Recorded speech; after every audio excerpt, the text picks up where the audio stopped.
Everyone, and welcome to the evening meeting of August the 23rd, our regular council meeting. The meeting is being recorded live and is streaming. All representations to council, written and verbal, will form part of the public record and be available to the public for viewing electronically or as a written record. Members of the public may access the meeting or participate in the following ways. Watch the meeting live or recorded at the District of Summerland YouTube channel, youtube.com, District of Summerland. And you can request to speak during the meeting if you haven't registered in advance. And speaking during one of the two public comment opportunities, just call the meeting conference line at 778-907-2071.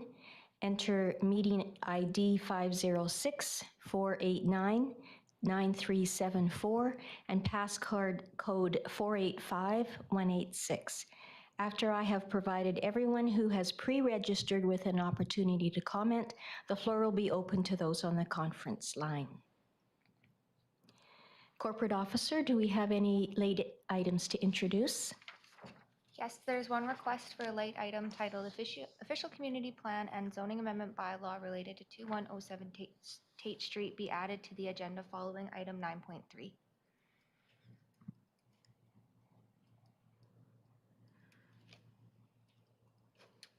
Thank you. And could I ask someone to bring forward adoption of the amended agenda, please? Councillor Holmes, Councillor Carlson, all in favor? Thank you. And to adopt the minutes of our August 9th regular evening council meeting. Councillor Van Elfen, Councillor Barkwell, all in favor? Thank you. On to my mayor's report. Just a short one tonight, another weekend of cooler weather and some precipitation. Some have lamented the end of hot days of summer, but perhaps this change in weather signals the end of the 2021 fire season. And the hundreds of British Columbians who have been under alert and order can experience some relief from this traumatic experience. On August the 20th, I attended the Summerland Community Arts Council board meeting. Discussions included the board's preferred name for the center, events that are being planned over the next several months, including Light Up the Arts, potentially, and the reopening of the renovated building.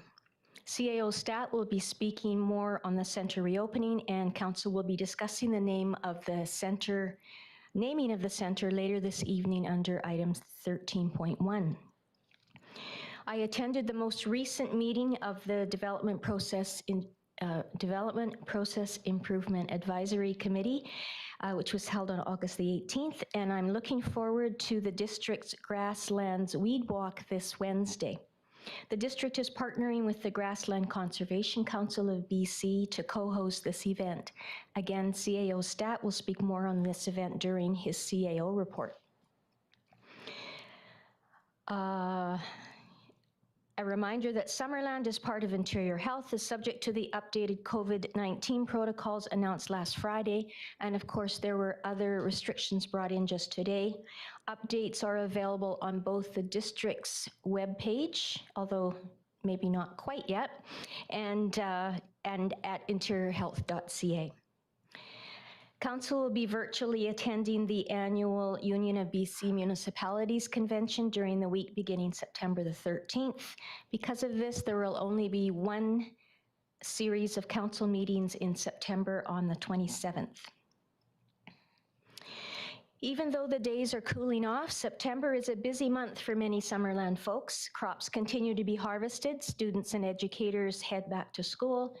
Both the Apple Valley Cruisers Show and Shine and the Summerland Fall Fair return after a year hiatus, fingers crossed, and the Friends of the Ornamental Gardens host their fall plant sale. I'd also like to wish everyone a happy Labor Day. And that's the end of my report. Over to you, CAO Stat. Thank you, Your Worship. I'm pleased to report that we have been successful in our grant application to the Economic Trust of Southern Interior, also known as ETSI, to fund our further analysis of the feasibility of the Okanagan Food and Innovation Hub.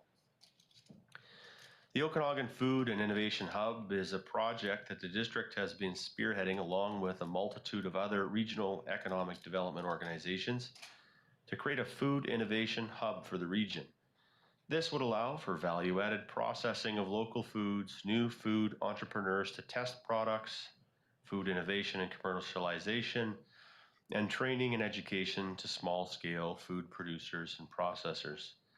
This grant in the amount of nearly $38,000 will support a phasing of the business plan to start with a smaller scale model, the completion of an expression of interest process for a potential land and building partner, and council selection of the hub location. District staff will be working hard to action these activities over the next few months. We are nearing completion and final occupancy of the newly renovated and reinvigorated Arts and Cultural Center building. Painting is almost complete and final fixtures are being added to complete the building as we speak. The revamped Arts and Cultural Center will be a new community amenity in celebration of the arts and culture, and it supports and aligns with the district's cultural plan. The district has been partnering with the Summerland Arts Council on the design elements of the building, which includes the moving of the art gallery to the bottom floor to allow for a large multi-purpose room on the main floor for arts and culture programming and events. A grand opening will be scheduled soon to celebrate this important project. District of Summerland and the Grasslands Conservation Council of BC have partnered to host a grassland weed walk on Giants Head Mountain this Wednesday morning at 8:30 a.m. Participants will learn about the important role of healthy grasslands, the threat of weeds and how to control them, as well as information on the trails and redevelopment project. Hosts include the district staff, habitat biologists, representatives from the Grasslands Conservation Council, as well as our own Mayor Boot. Finally, I am glad to report that we have now completed the Peach Orchard Campground Court upgrades, which included court resurfacing and new fences on the existing multi-use courts to make 4 new pickleball courts for a total of 6 pickleball courts at this location now. The Summerland Pickleball Club contributed $5,000 to the project, which will support their growing membership, which now totals over 150. And with that, I conclude my report. Thank you. Does council have any questions for Mr. Stadt on his report? Okay, great. Now the first of our 2 public comment opportunities. Is there anyone that has indicated they'd like to speak? Thank you, Madam Mayor. So we have no registered members of the public requesting to speak, and I believe the people online are related to the development services items on the agenda. Thank you. Is that Jim Baker? Yes, great, thank you. So on to the first of the development reports. 9.1 is the development variance permit for 2520 Landry Crescent, DVP 21-023. Good evening, Council. So the district has received an application for variance at 2520 Landry Crescent. The proposal seeks to vary the minimum required rear setback to facilitate the construction of a new single detached home. The property is a vacant residential lot along Okanagan Lake in the Trout Creek neighborhood of Summerland. The applicant is proposing to build a new single detached home on the property while maintaining the riparian area. The applicants have a provincially approved riparian areas protection report that outlines a setback of 27 meters from the high water mark of Okanagan Lake. In the official community plan, the future land use designation of the subject property is low density residential, and it is zoned RSD1 residential medium lot. These land uses are consistent with neighboring properties. It should be noted that the property is located within a watercourse development permit area. As such, a referral was submitted to the Ministry of Forest Lands, Natural Resource Operations and Rural Development. A letter of correspondence was received from their staff stating that a Water Sustainability Act application would be required for any work in and about a stream. So this includes any use of equipment for storage of materials, landscaping, and erosion protection retaining walls.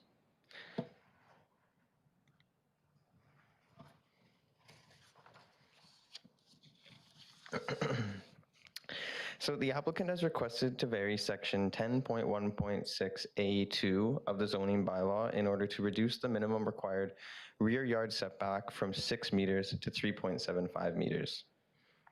It should be noted that in accordance with the zoning bylaw, when a lot abuts both the street and the high water mark of a river or lake, the property line abutting the high water mark is considered the front property line. In this case, the property line abutting the street is considered the rear property line. The standard rear setback for RSD1 zoned lots is 7.5 meters. However, section 10.1.6A8 states that the minimum rear setback shall be 6 meters when the front property line abuts the high water mark of a lake. The applicants have requested a setback relaxation due to the limited available building area on the property.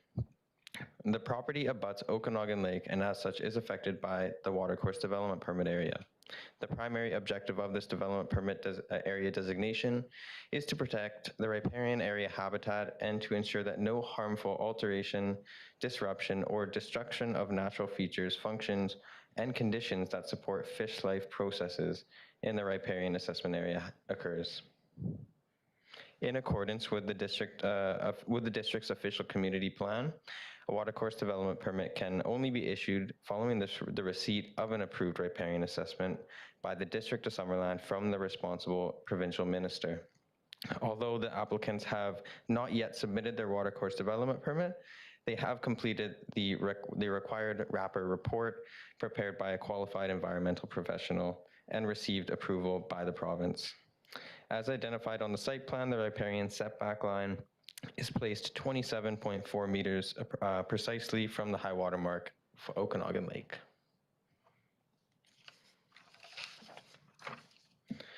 So the rear property line curves to the north as you go west on the lot, meaning that the western portion of the house technically needs to be pushed back compared to the eastern portion. The proposed rear setback of 3.75 meters would allow the home to be constructed in a uniform fashion. The proposed home design shows a modest build respectful of the riparian setback requirement. A significant portion of the home will also fully conform to the 6-meter setback requirement from the street, including the garage and driveway area. As seen on the site plan, only a small portion of the home and covered entry project into the setback. There will be no negative impacts to parking as the garage is adequately set back 6 meters from the road and 2 cars have adequate room to park in the driveway. The developable area on the property is restricted by the enhanced riparian setback of 27 meters. Allowing a small setback reduction on the street side will facilitate the construction of a new home and help protect the riparian environment adjacent to the lake. The watercourse development permit will be reviewed by staff and has received approval from the province supporting the proposed location of the new home and the riparian mitigation measures proposed by the applicant's qualified environmental professional. Staff are supportive of the variance as there should be no impact to neighboring properties or safety to the street. Thank you. Thank you, Alex. Council, any questions of Alex?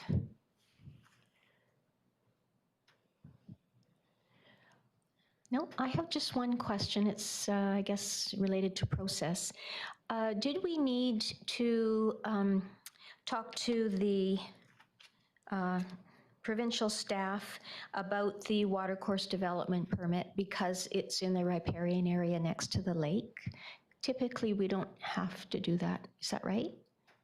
Or maybe I'm completely off. So through the chair, are you, just to clarify the question, are you referring to the referral sent to the Ministry of Forest Lands Natural Resource? I'm not sure which ministry it was, but the ministry that came back with the approval after looking at the assessment. Is that Flynn Railroad that does that? Okay. Yeah, so that's my question. I'm just wondering if that had to be done because it was riparian area next to the lake, or is it always done for riparian watercourse development? Yeah, so through the chair, the provincial approval is triggered by any watercourse development permit area around an identified stream or watercourse. Thank you. And so I'm assuming then that once we get or now that you've got the provincial staff, assessment and referral back to us, then it's just the regular course where that is a permit that's issued by the District of Summerland? Yeah. Yeah, so through the chair, so what will happen if this variance is granted? Essentially, the applicants will then provide staff with the approved report from the province, and we will do our thorough process of issuing a watercourse development permit with the approval from the province. Yeah. Great. Thank you for that clarification. Any other questions? Oh, Councillor Van Elfen. Put the motion on the floor, Madam Mayor. Thank you. That council authorize issuance of development variance permit DVP 21-023 for property located at 2520 Landry Crescent, legally described as Lot 7, District Lot 508, a Soyuz Division Yale District Plan KAP 77427, and that a variance to the following sections of zoning bylaw 2000-450 be granted. Rear setback section 10.1.6A II to vary rear setback from 6 meters to 3.7 meters proposed. Thank you, Councillor Van Elfen. Seconder, Councillor Patton.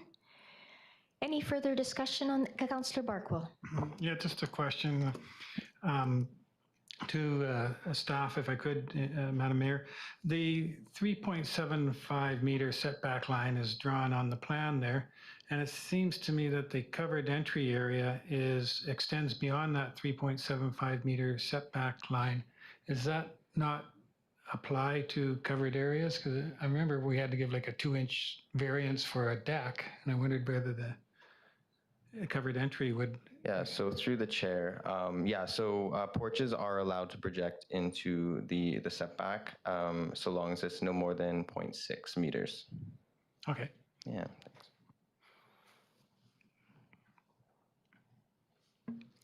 Okay, anything else on this?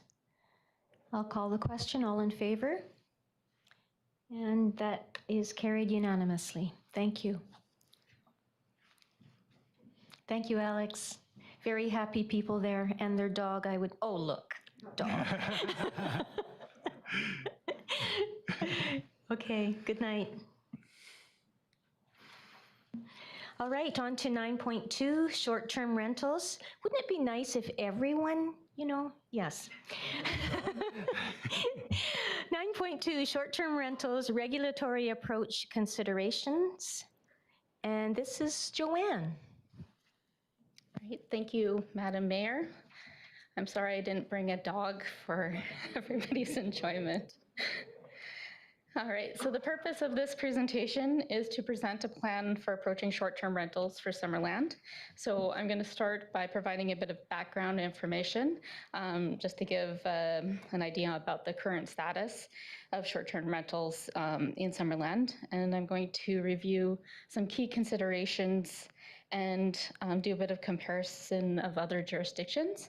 And then I will conclude with a preferred approach as a starting point to address short-term rentals and move the project forward. So first, a bit of background.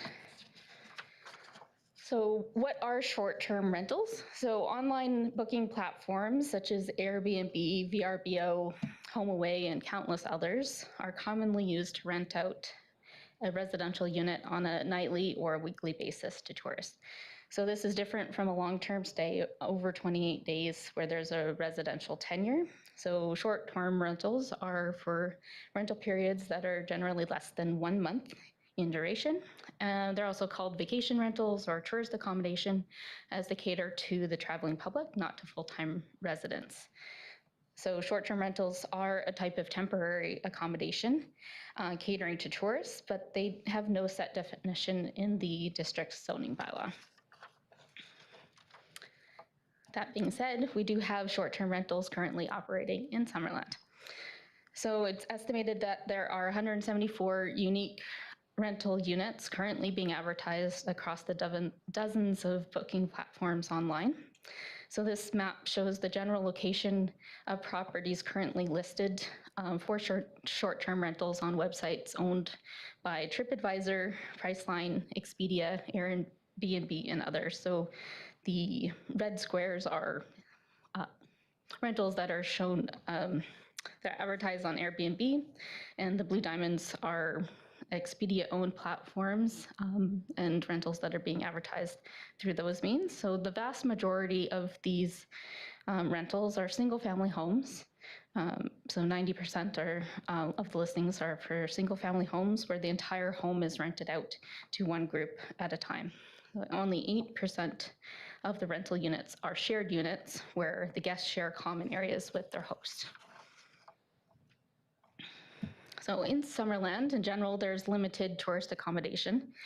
So we have business licenses for 1 hotel, 3 motels, 5 campgrounds, and 22 bed and breakfasts. So I'm just going to give some context as to where tourist accommodation is currently allowed by briefly reviewing each of these categories. So with a bed and breakfast, they are allowed in agricultural, rural residential, and urban residential zones, which are shown on the map here. So these, you can see, are a large area of Summerland. So there's lots of physical area where you can have a bed and breakfast as a secondary use. So under the zoning bylaw, a bed and breakfast must be resident occupied. It also must be attached to or form part of the residence, and it can only be in a single detached house. So the main difference between a bed and breakfast and a short-term rental is that the resident is present during the guest stay, and rooms within the home are rented out to guests, but not the whole house. Bed and breakfasts are also limited by what type of dwelling unit. As I said, it can only be a single family dwelling, not a duplex or an apartment or a secondary suite.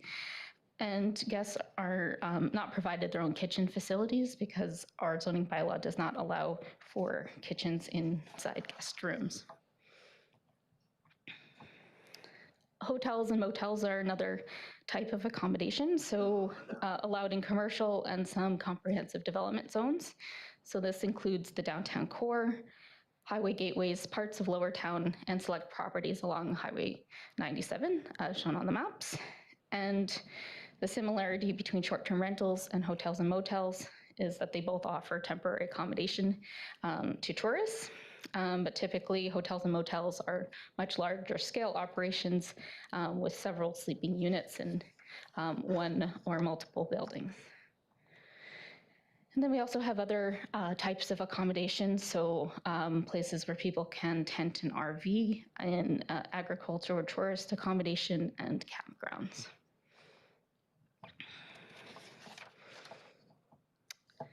So when providing a bit of a regional context on how we handle short-term rentals in the area, 8 local jurisdictions were reviewed just to provide that context.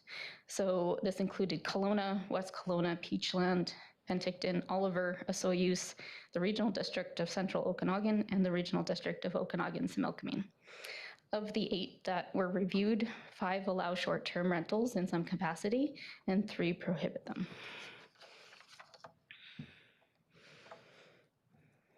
So of those that allow for short-term rentals, a business licensing requirement is the most common approach to regulation. So this includes Kelowna, West Kelowna, Penticton, and Oliver. As part of the licensing process, there are various requirements depending on the jurisdiction, ranging from health and safety inspections or self-checklists to parking plans, providing proof of owner or strata permission, proof of residency, or requiring signing of a good neighbor agreement. The RDOS uses a temporary use permit process for most of its area, with the exception of Apex Mountain, which allows for vacation rentals outright through its zoning. And under the temporary use permit process, approval is required by their board for each permit. And each of those permits undergoes a public process with notification and public information meetings. So these regulations are put in place to try to solve a particular issue or set of issues. So the types of regulations or what tools from the toolbox they've selected is going to be based on what problem they're trying to solve. So with that, we're going to look at some key considerations. So what are some of the things to consider when determining appropriate policy for regulating short-term rentals? And my report to council focuses on 3 key considerations: so housing impacts, disruption to neighbors, and unlevel playing field. And I will discuss each in a bit more detail here. So with housing considerations, there is generally a concern with short-term rentals that dwelling units will be removed from the housing stock and will have, over time, an impact on available housing or the price of housing. This is a particular concern with long-term rental housing in areas with very low to low vacancy rates or limited housing supply. It can also lead to higher rents and higher purchase prices. Although this isn't a direct relationship, as a short-term rental doesn't always remove a unit from the housing stock. So there are cases where an owner may want to do a short-term rental but has no intention of renting out long-term. This is often the case with a second home where they want flexibility to be able to use it on their own for part of the year and wouldn't ever consider having a long-term tenant, or having a suite vacant when they're not using it for whatever purpose. Or there are other cases where a suite or a home is purpose-built for the purpose of having short-term accommodation, and they wouldn't have built otherwise. So neighborhood considerations. So this is probably the most controversial. So impact on neighborhoods and disruption to neighborhoods. So the extreme example of this would be the party house, where a dwelling is used night after night to host large gatherings of people.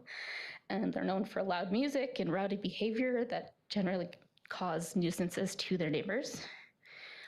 There's also, on a less extreme example, just noise in general, when vacationers are on a different time clock than residents and tend to stay up later, and they're essentially living like you would on the weekend, but throughout the week.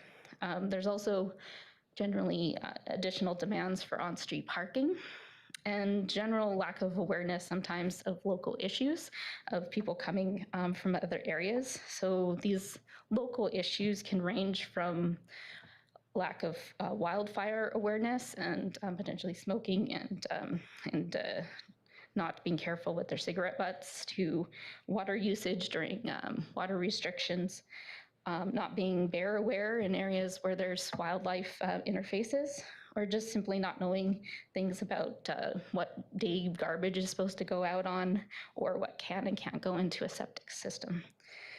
There's also these concerns in general for neighborhoods, or simply just no longer knowing your neighbors, as you have guests coming in and out all of the time, or having a quiet residential neighborhood turned into a place that's no longer only used by its residents.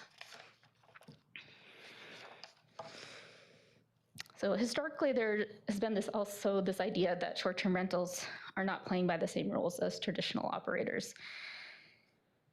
And consideration of this kind of level playing field is a difficult one to address because short-term rentals are a bit different than traditional operators. So they do operate within residential units. So just the property tax structure, for example, is based on the assessment as a residence, and therefore they benefit from lower tax rates, residential as opposed to a commercial rate. And there might be other benefits in terms of lower utility rates in some areas where it's a set fee based on commercial versus residential, or differences in building standards. So business, or even simply a commercial business needs to come in for a business license, where traditionally short-term rentals have been operating without. So business licensing is one way to try to level the playing field by requiring licenses for all operators.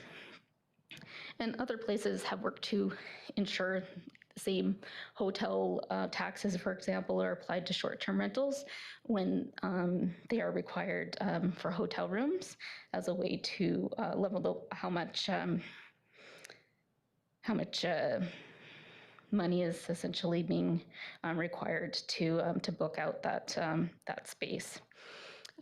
In terms of building standards, requiring health and safety inspections can address some of the issues in terms of differences between building standards of short-term rentals and other commercial ventures. But operating a commercial venture out of a residence does have some inherent differences when comparing that to running a hotel, for example, the main one being scale.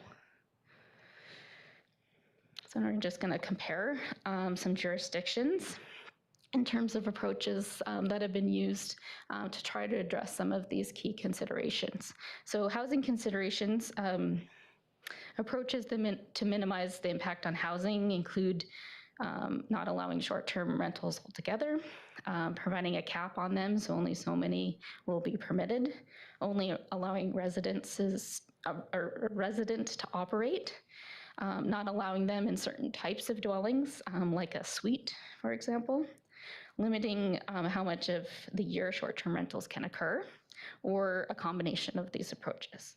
So within BC, there are many jurisdictions that have come up with their own framework, and a lot of them, there's a bit of crossover as to what requirements they put into their bylaw based on what problem they're trying to solve. So neighborhood considerations. So there's a few ways to try to address some of the issues that are common for disruption to neighbors. So one of the most common approaches used is limiting the occupancy. And the idea behind this is to deter the party house. So limiting how many people can book in and stay as a group often limits the impacts to neighbors, less people, less noise, less people, less cars, and so on. Other approaches include limiting how many guests per bedroom just to avoid overcrowding, requiring additional on-site parking to avoid kind of that overflow into the street, and good neighbor agreements to place the onus on the property owner to bring in responsible guests and to keep them accountable for their guest behavior. And again, some jurisdictions do a combination of approaches. So now I'm going to just provide a couple of examples of specific approaches that have been used. So one is not allowing short-term rentals. One is fairly permissive, and then there's one that's kind of a combination. So on one end of the spectrum, we have the city of Richmond. So they don't permit an entire house to be rented out for short-term accommodation. And I'm using Richmond as an example as they've reviewed their bylaws specifically to address short-term rentals and to prohibit them.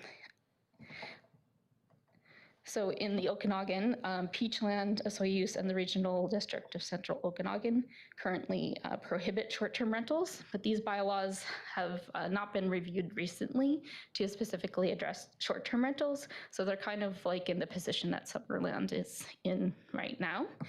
So I didn't want to get into the specifics of their approaches because it hasn't been reviewed specifically for trying to address this relatively new issue.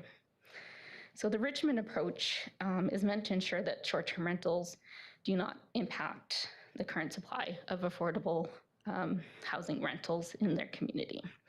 So they do allow for a shared unit rental, so up to 2 people, but with shared units, they're kind of similar to a bed and breakfast. So it's someone that is using their unit as a residence, and then they're sharing their space with guests and renting out a part of the house at any given time. So there isn't really a point where it's not being used as a residence. It's just kind of a side use. But they, in terms of allowing for an entire house to be rented out, they specifically prohibit that in their bylaw. So this type of approach requires a bit of proactive enforcement to shut down operators to ensure that units are actually kept in the long-term rental pool or used for residential purposes only. So it's a bit of policing that needs to be done. So the advantage of a restrictive approach is that it does protect housing stock and it keeps residential neighborhoods for residential uses if it's supported by active bylaw enforcement.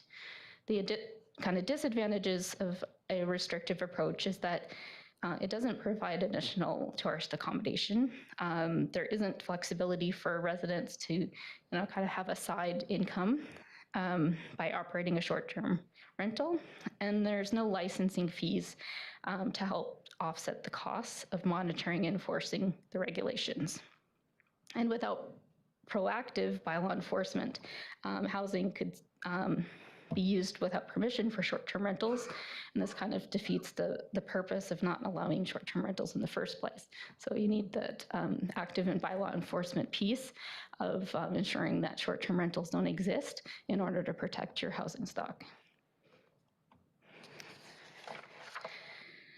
So on the other end of the spectrum is the city of Penticton, which does allow for short-term rentals through business licensing. There are 4 types of vacation rentals in their program. 3 of them require business licenses. So they have a minor, a major, and a major high occupant categories. And of note, the major high occupant license requires a public process when abutting neighbors are they're given the opportunity to support or not support the short-term rental when they're proposing 7 or more guests. So 60% neighbor support is needed to run this type of short-term rental. And if 40% of the abutting neighbors oppose the high occupancy, the license application will be denied, and the operator can either run a rental with 6 guests or less, or make an appeal to council, and then council can decide. So Penticton allows for any type of dwelling to be used for short-term rental if in one of their designated zones. So they allow them in rural, urban residential, commercial, and comprehensive development zones. And short-term rental can operate year-round, and there's no residency requirements. So a property owner or a tenant with the permission of the property owner or anyone else can run the short-term rental if they obtain that business license. And to get a business license with the city of Penticton, they do require a health and safety inspection, a good neighbor agreement. They do have a licensing fee that ranges depending on the type of license. So essentially how many days per year you're renting out and whether it's a high occupancy license or not. You do require the property owner's permission. And they have a program where they require the business license number to be placed in all of their ads, and for a decal that's displayed on the unit so neighbors know that they've been licensed to operate.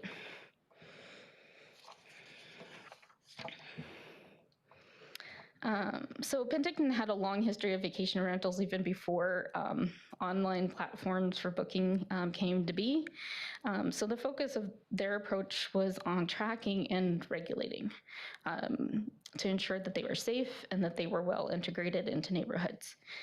So there's also focus on providing kind of equal opportunities to run a short-term rental regardless of kind of where you were in the community or what type of dwelling you had.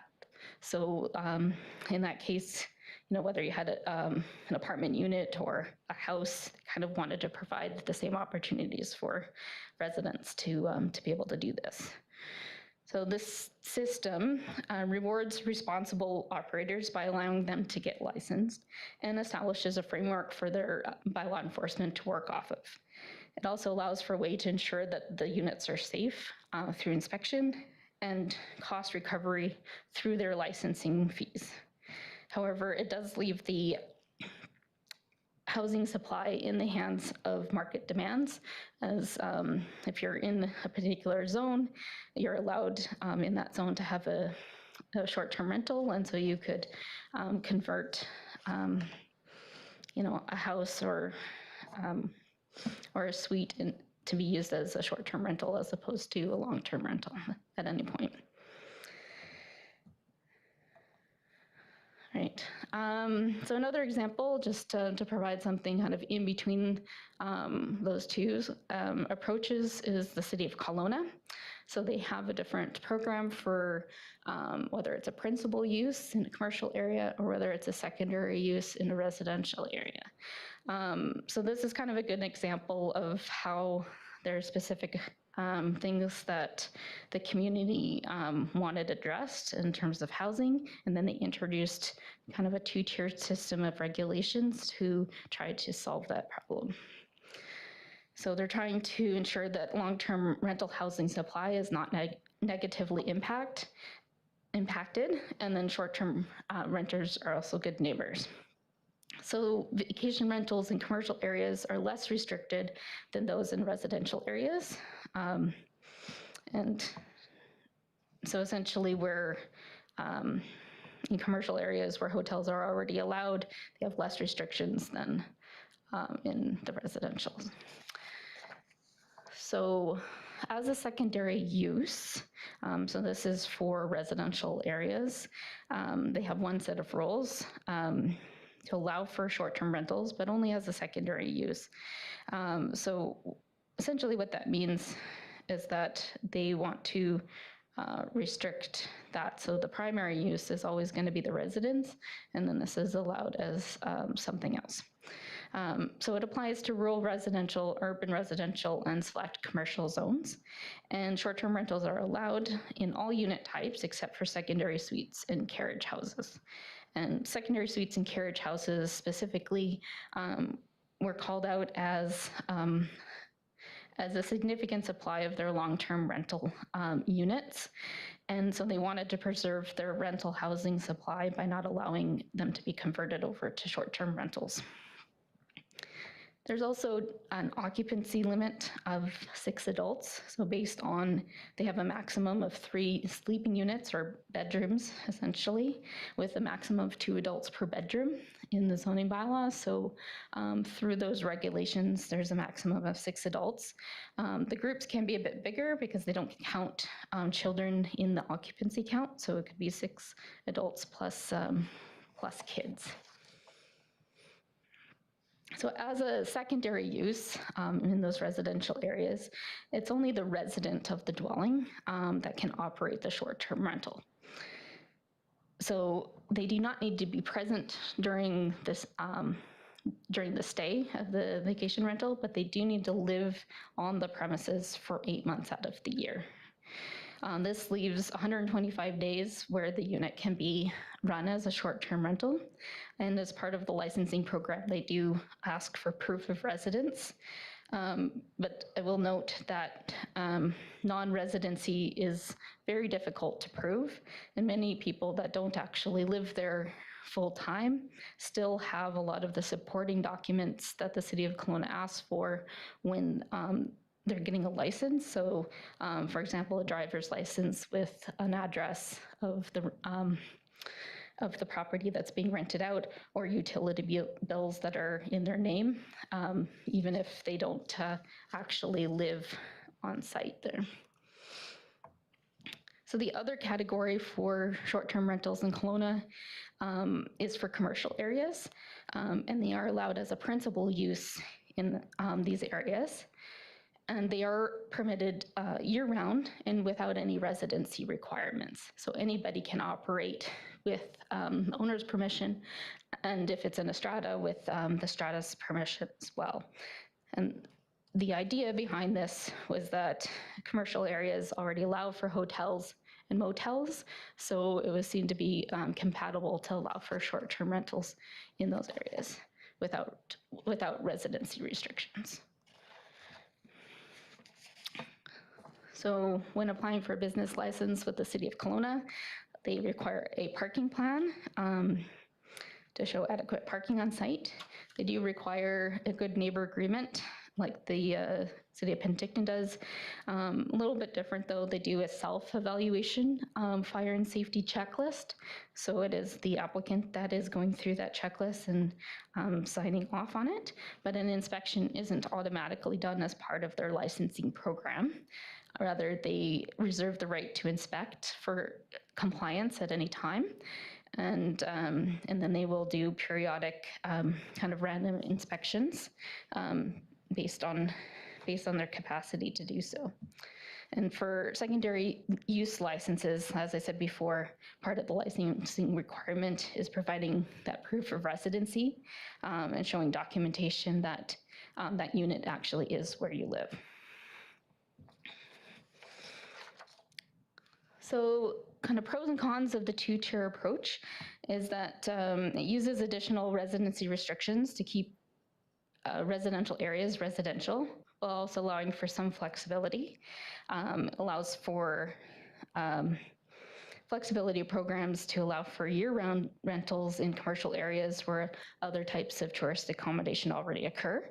And it tries to balance the need for housing with being able to supply additional tourist beds in the community and to allow for some flexibility of people, residents to earn additional income by renting suites or short-term rentals. And then they've also chosen, as I said before, to keep suites and carriage houses for long-term rentals only. But with all of these additional restrictions comes additional demands for licensing and bylaw enforcement, and it may provide incentive for some short-term rentals to kind of go underground and operate without a license because they aren't able to obtain one. So this would be in the case of a non-resident that wishes to operate, but they wouldn't be able to get a license to do so, or somebody that has a suite, especially an undocumented suite, and then they just start renting that out because they know that they can't get a license to do it. And then they wait for bylaw enforcement.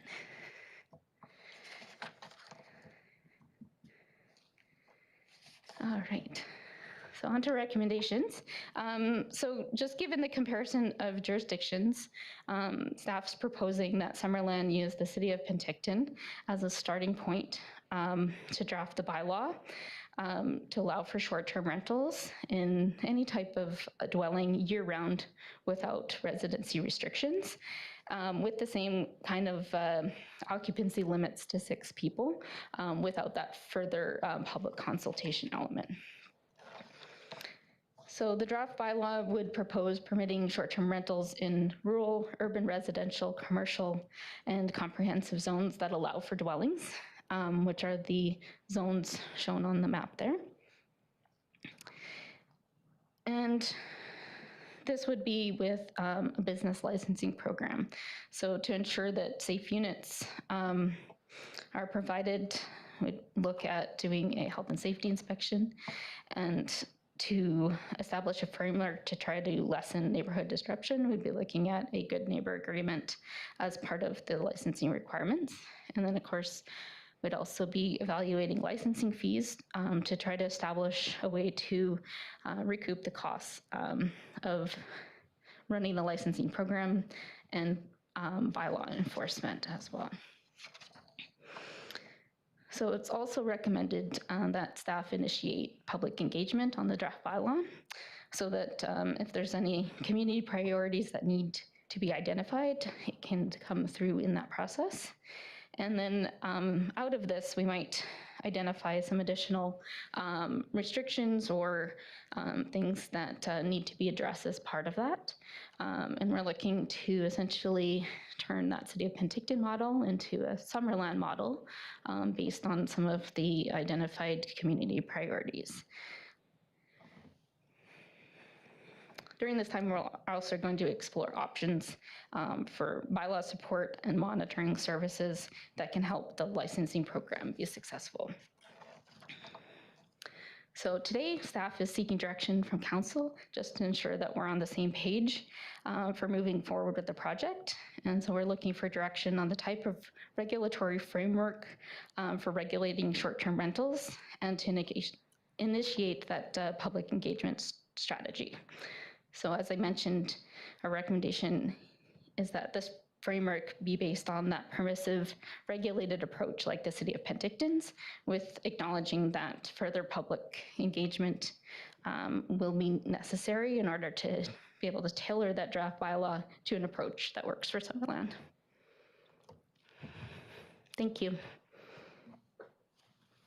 Thank you, Joanne. That's quite a comprehensive report. I very much appreciate it. Nice job. Okay, council, questions of Joanne or Brad? Councillor Holmes. Yes, thank you. The stats you gave us for Summerland at the beginning, do carriage houses, are they considered entire units or a single family house? How is a carriage unit quantified there? You're referring to the map of the 174 units that are currently being rented. Those are, just to give you an idea of where that map and those stats came from, there are several companies that provide monitoring services. So they have, they basically have ways of using technology to dredge all of those websites and put that information together. And so the way that they would categorize it would be on how it's categorized in the online platforms. So it would be like a whole unit. So they would consider a secondary suite or a carriage house to be a whole unit, but they did specifically identify single-family dwellings as being that 92%.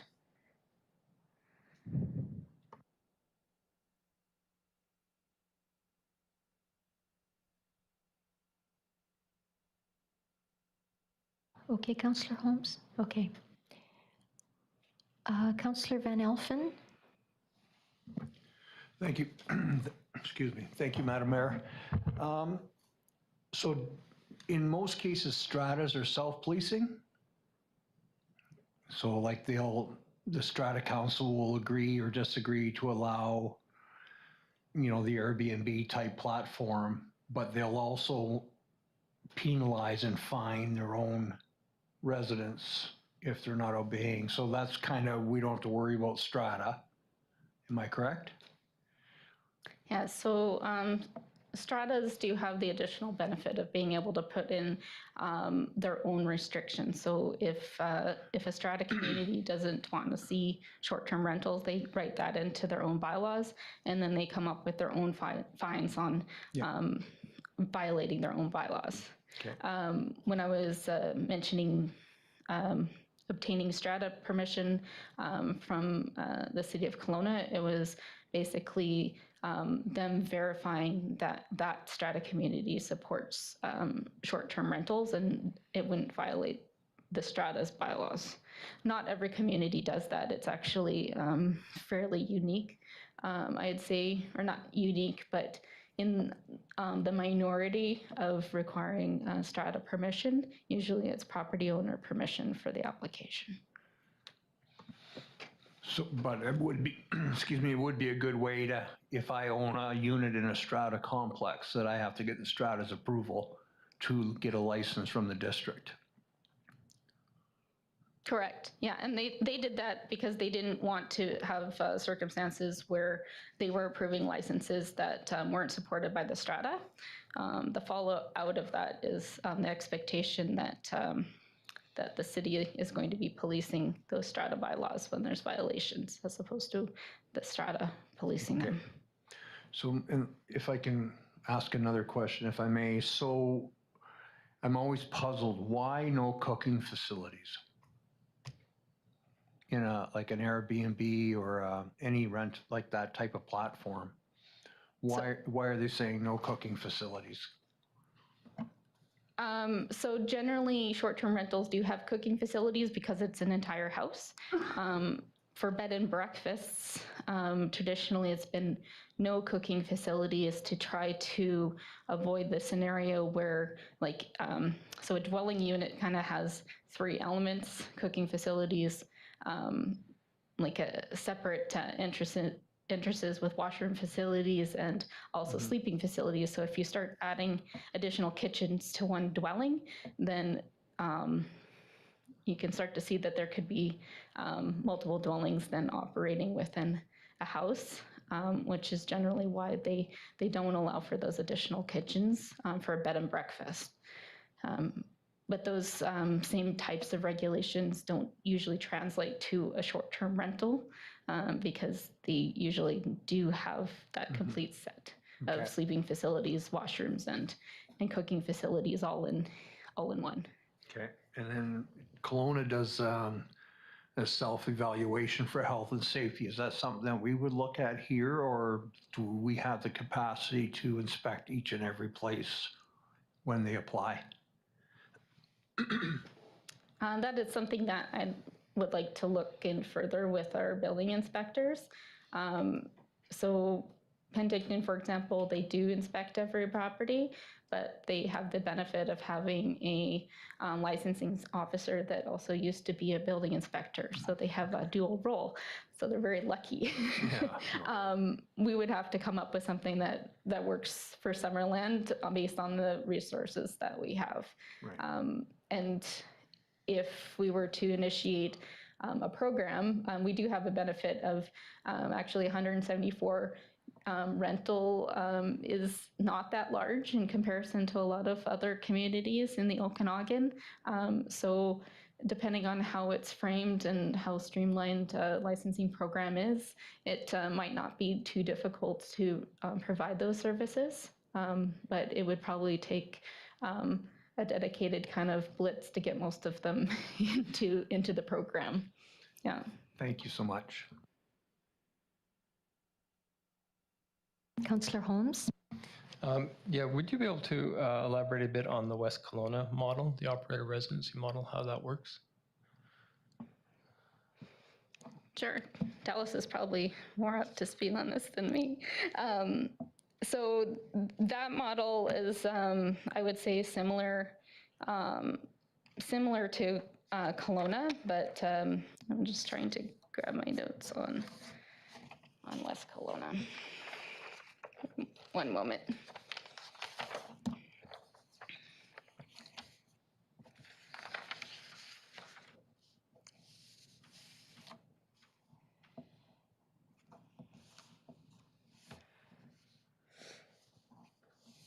Yeah, so they allow for their rentals mostly in their kind of rural residential and larger lot residential areas with a maximum of no more than 4 bedrooms to kind of limit occupancy. And then they have interesting duration limits for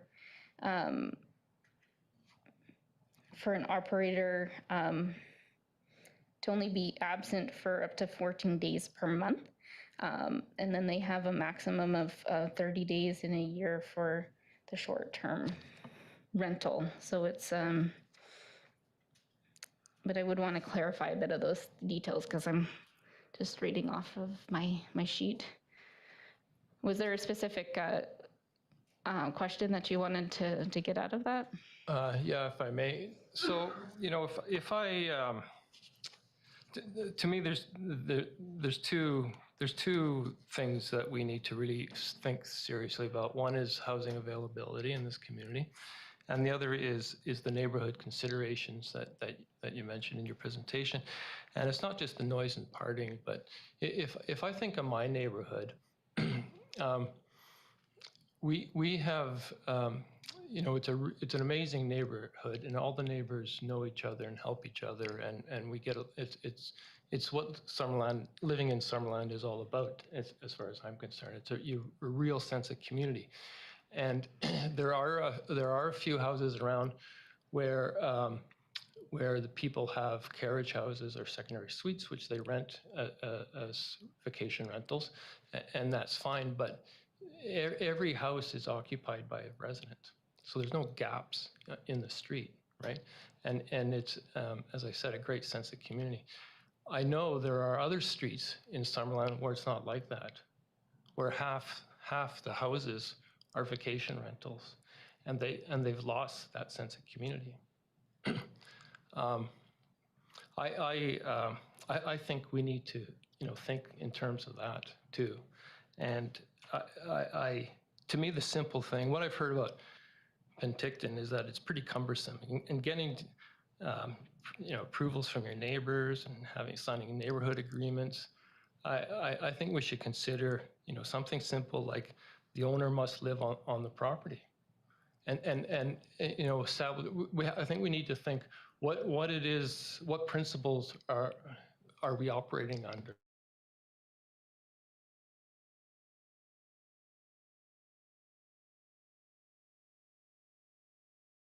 But I don't think this vacation rental should be a full-time business operation, which many of these places are, right? And I'd encourage you to look at Tofino's bylaws, because they've been dealing with this for a long time. I've been, for the last 6 years attending workshops at UBCM, talking to other councillors from other communities to see what they do. And it's, as you demonstrate, it's all over the place. And I just really concerned about using Penticton as our starting point. That if you start with the if you start with a more restrictive approach, then it'd be easier down the road to make it more permissive. But if you start with the most permissive right off the bat, and then later you find you need to make it more restrictive, that's going to be much more difficult to do. So I'd be curious to know more about West Kelowna, and I'd certainly encourage us to look at Tofino. Thanks.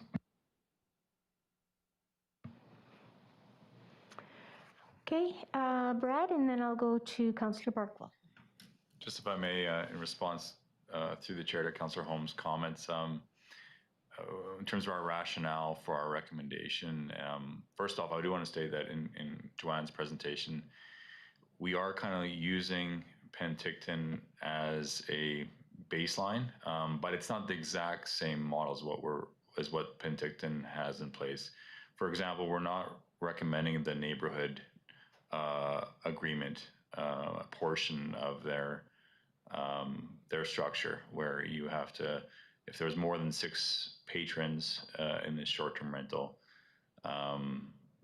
then you'd have to get a neighborhood notification, kind of go through this quasi public review and approval process. We're not recommending that. We are recommending a simplified approach, similar to the more streamlined approach they have for less than 6 people per home, and just restricting anything more than 6. So that's a little difference between us and Penticton. And then on with regards to your second comment on whether we start restrictive and go to permissive, or start permissive and then go to restrictive, we could have structured it either way in terms of going forward. I think that as we go forward in the community consultation process, it will become more restrictive inherently, just due to new concerns being brought forward. Is similarly what happened with the agritourism accommodation process. That same thing happened there. We became more restrictive versus less. So we think this is a good baseline for us to start, is following that simplified permissive approach. And then as we go through this, more discussion with council, more discussion with the community, it'll become, like Joanne has indicated, a made in Summerland model. So just that in response.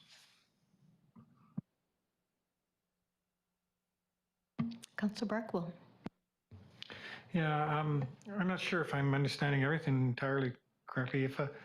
If you have the model in Kelowna where you have to live in the residence, does that essentially make all short-term rentals B&Bs? Is there a distinction there? Perhaps Councillor Holmes can help me on that one. I think we'll defer to staff, and then Councillor Holmes what you can have in certainly mind, add into this. Yeah, so there's kind of 2 distinct things when you're talking about a resident being in the home. So one is whether it is that residence or the operator's full-time residence. So what Kelowna requires is that for 8 months out of the year, they're living on that property, and then the remainder of the year, they can use it as a short-term rental. They're not required to be on site during that short-term rental. So okay, that's the right. biggest difference between a bed and breakfast and a short-term rental, is whether the operator is actually physically on site while the guests are staying there. Right, I see. But with Kelowna, that residence, even though there's a point where guests are staying there, it's only for a portion of the year. The rest of the year, it's used as somebody's home. Or not at all. Or not at all. That can happen too. Yeah, go ahead, Councillor Holmes. Yeah, if it's a carriage house or a secondary suite, you have your own cooking facilities, your own entrance and everything like that. So you're separate from the primary resident of the place. But and yeah, you would lose some potential rental housing with the carriage house or secondary suite.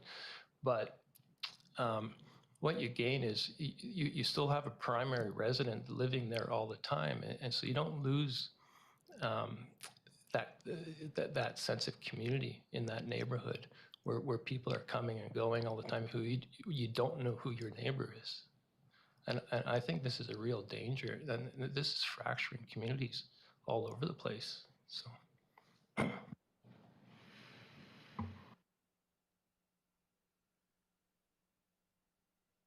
Obviously, we're going to have to wait to hear more from our community, as it seems like each community is different. But I certainly do agree with the idea that you don't want houses that are turned into commercial short-term rentals.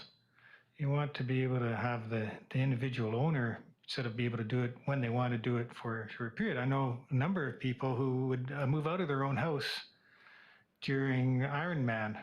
A lot of staff maybe haven't been here during the Ironman, but it's nuts.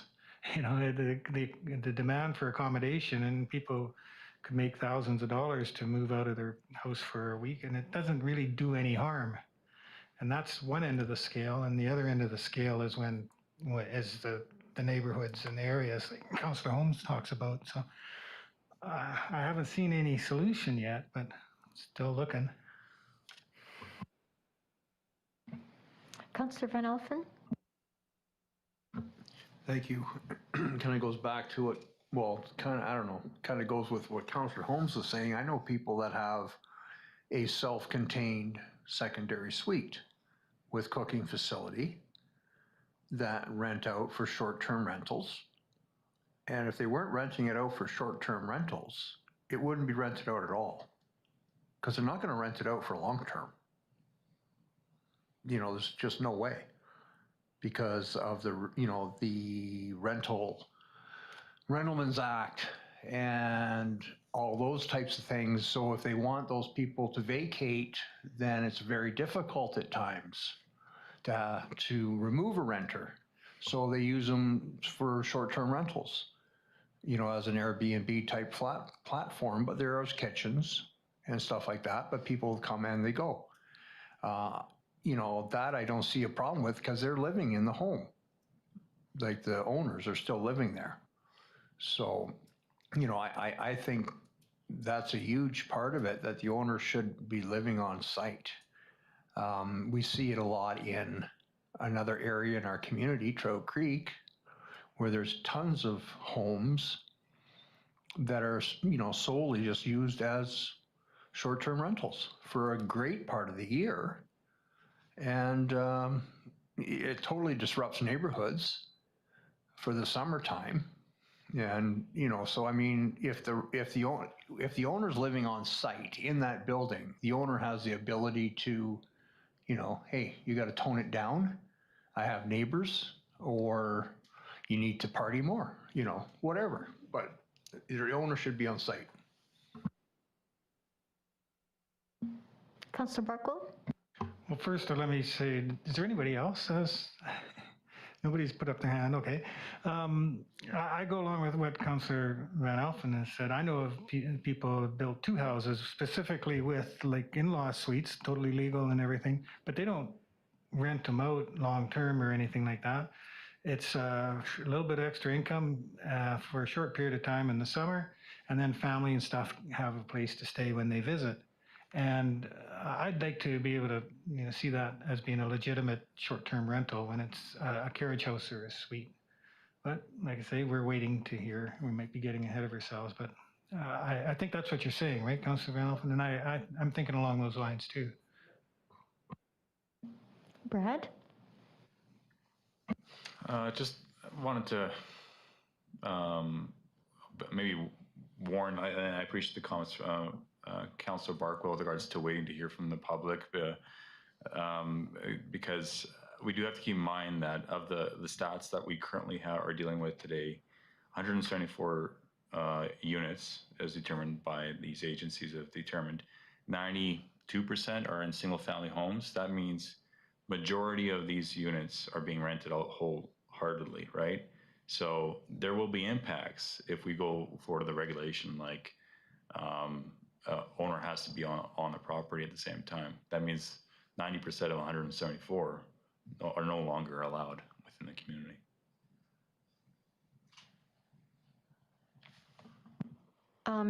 I'm just going to go to Councillor Traynor first, and then I'll go back to you, Councillor Van Elfen, and then I have a question as well. I think I live down in Trout Creek, and it is true there are a lot of vacation rental homes down where I am. I think one of the biggest things for me is being able to regulate them. So if there are issues that neighbors are seeing, like for example, I know one house, the garbage is always put out like the night before, even a day or two before, and it sits out on the street for that long. So just having strong, I guess, bylaws or fines that that the neighbors around in the area can phone and report if they see infractions happening. Like, to me, that's important. I mean, if they're running an Airbnb or whatever, a vacation rental, and there's no issues, like I don't really have a problem with it, but it's just when the people that are coming to stay don't respect the neighbors. I want to be able to know that I can phone and report this, and that action will be taken. So that to me is important, and it'll be interesting to hear the feedback from the public, but I think that we're probably going to hear that as well. Councillor Van Elfen. Thank you, Madam Mayor. Question through to Brad. So in those stats that you guys are able to pull, it doesn't mean every one, like some of those could be suites. Like, because there's like the homeowner could be living there and the other part could be a suite or an Airbnb. It doesn't mean they're completely vacant homes and they're only being rented out to Airbnbs. Am I wrong in assuming what I'm thinking here?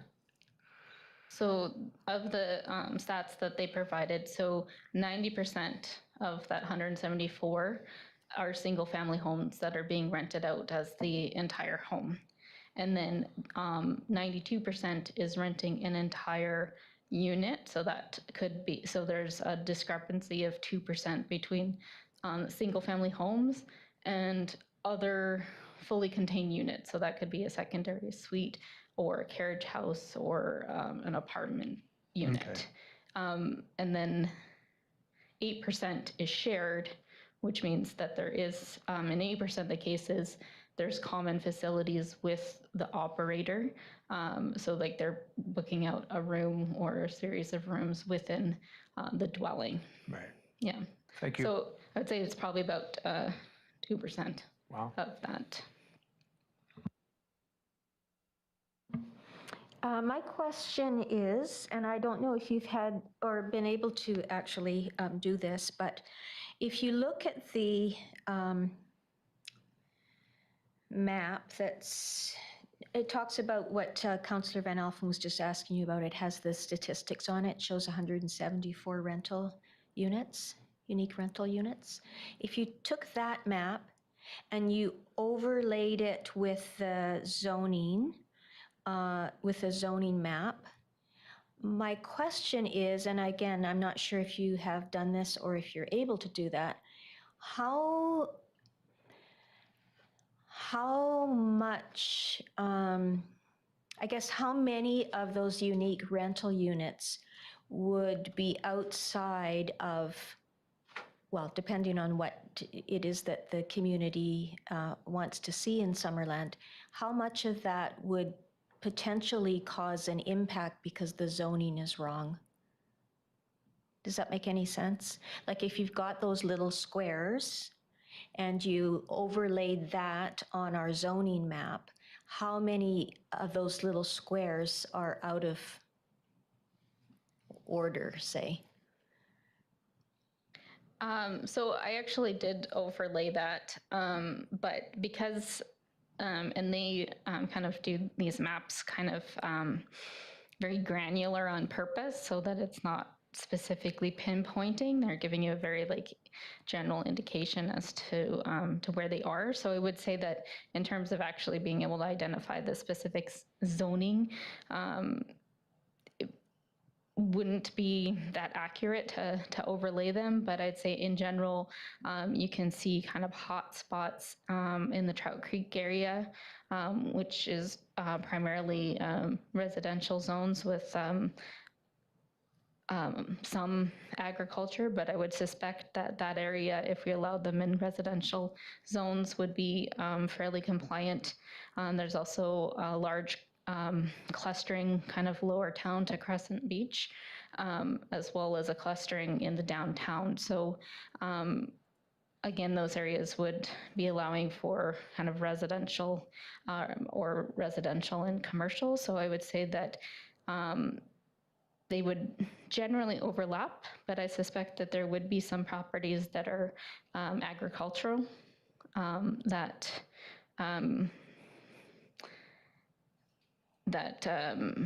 we haven't I haven't addressed whether that would be something that would be permitted in an agricultural area. I just was proposing to follow what Penticton was doing and allowing them in residential, rural residential and commercial areas. So I'd say a general overlap, but the data that they provide is specifically not able to pinpoint addresses. Right, good, thank you. It's the agricultural zoning that may be problematic. Councillor, sorry, Director of Development Services. I've been promoted. No, demoted. I think that's a good consideration for council as well, and maybe one we can get some direction on is agricultural zones. The challenge with agricultural zones is the ALC. Right now, we have allowed the agritourism accommodation as within their agricultural land use regulations. So that was kind of, I guess, dealing with agricultural properties. But right now, just for council's benefit, we don't allow carriage homes or secondary suites within agricultural properties. So if this was something council would want to consider in those uses, keep in mind that would mean that it'd be only those properties where the entire home is being rented out. Thank you. Councillor Carlson. Are you sure that we didn't change it to allow secondary suites on agricultural land? I believe we did. I apologize. Maybe that has I think we are, yeah, it is permitted now. May I continue? Yes. Okay. I was doing a little cruising through Airbnb, and there's 126 properties, and there's a lot of guest suites and guest houses, which are seem to be complementary to a main residential, lots of one bedroom attached to a home. So I think that it's important that the conversation include, I think focusing on that would be important. I don't know if we need to necessarily start by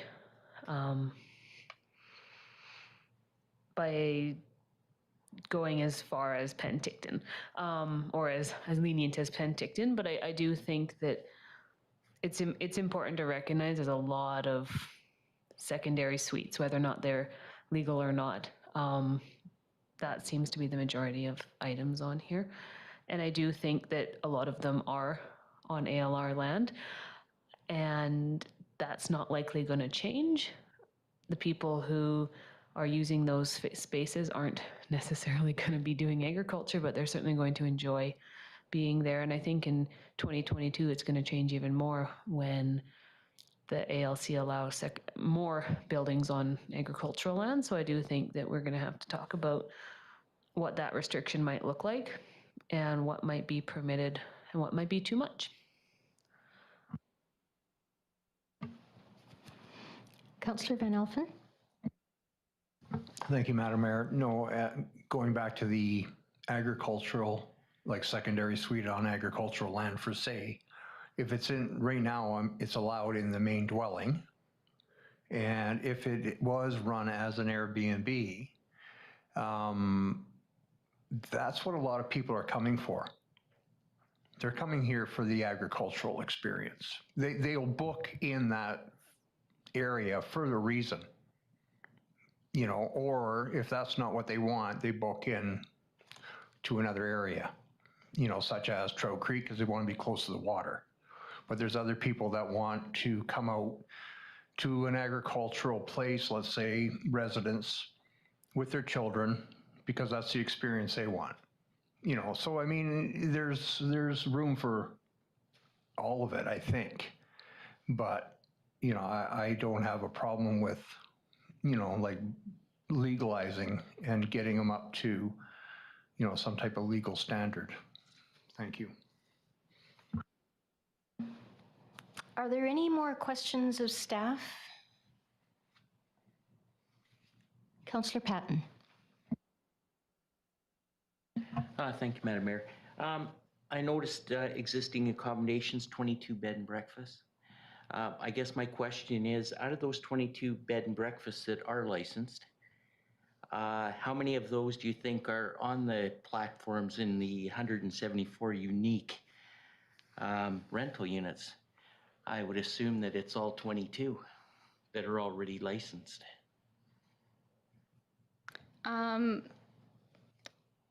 sure if traditional bed and breakfasts, some of them might do online booking platforms. Some of them may not, but they would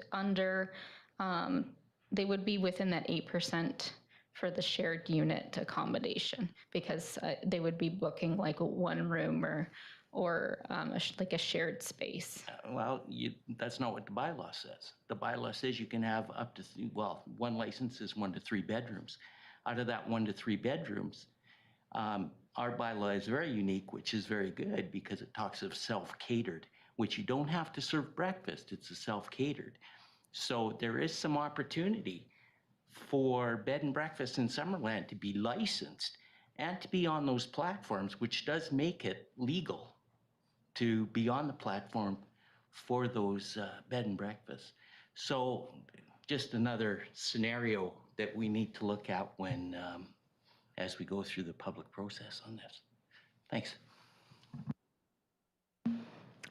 Councillor Barkwell? Yeah, I'd be interested when the staff is doing their research and such as also lots of different communities have tried different things, and then the question is, well, how did it work? And I don't know, that's a little more subjective, but there's probably something that, you know, a phone call to your colleague in another community or something which has some specific rules would be useful feedback. And the other thing that comes to mind with Councillor Patton's comments is there's probably more than are on the websites that your sort of metadata gets. Because I know a lot of people, they would advertise on VRBO until they've built up a client. They get the same guys, and then they don't pay that whatever fee is, and they come back year after year. Yeah, I did reach out to Kelowna and Penticton and Soyuz and a few other, Nelson and a few other communities, and chatted with them about how their programs were going. Most of them did say that there's a lot of growing pains in the first couple of years in terms of trying to get everybody on board and going through the process. One interesting note of from Kelowna was that they are they're going to be re-reviewing their licensing requirements because they actually believe that the application requirements are too, they're asking for too much information. They're feeling that they may have been asking for too much and making it too onerous up front. And they actually, one, don't have the capacity to go through all of that information in order to issue the license. So everything that you require, you need to have staff to review it. And then the other part of that equation is the enforcement of some of those regulations and how that plays out over time. You know, that comment about how difficult it is to prove residency or non-residency is kind of a direct comment from Kelowna staff on how difficult it is to enforce some of the regulations that are put in place.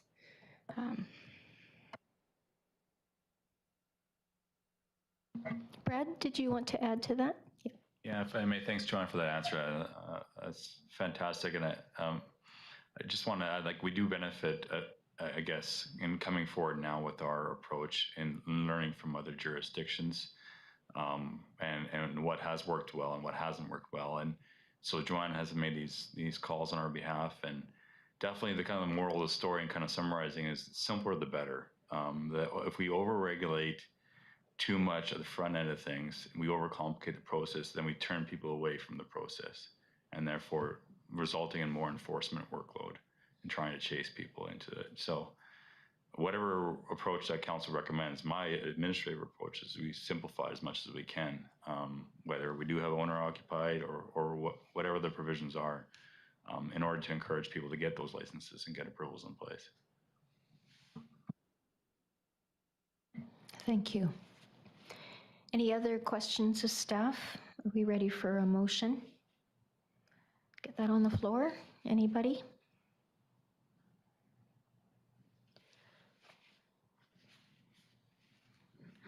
Okay, the motion speaks to modeling our approach after the city of Penticton and developing a made in Summerland version of that.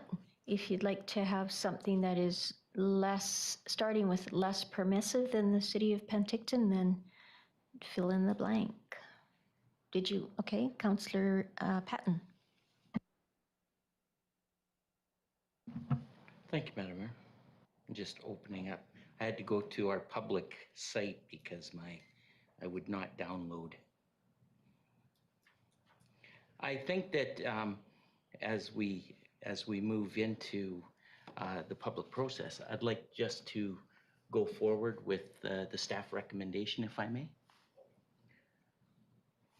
That council directs staff to draft a regulatory framework based on a permissive regulated approach modeled after the city of Penticton to allow and license short-term rentals, and that council directs staff to initiate the public engagement strategy on short-term rentals to receive feedback on the draft regulatory framework and to identify any additional priorities tailored to the District of Summerland context for consideration.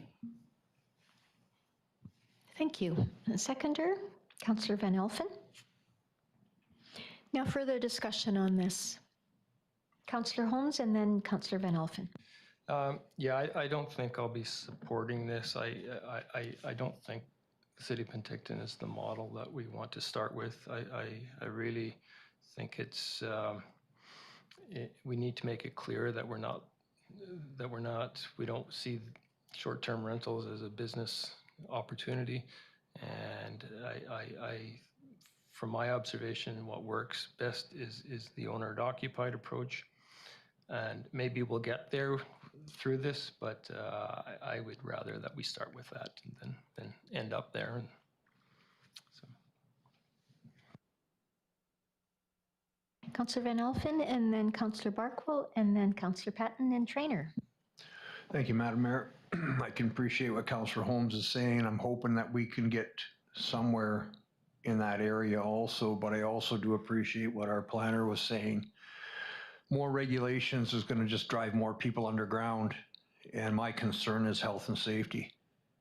You know, I think it's really important that You know, I think Kelowna had an approach once upon a time for secondary suites and stuff, and Councillor Patton can correct me if I'm wrong, but it was more along the lines of, it was all along the lines of health and safety. They wanted people to identify those illegal suites, so to speak, and the biggest thing was not shutting them down. It was to make sure that the health and safety part was there.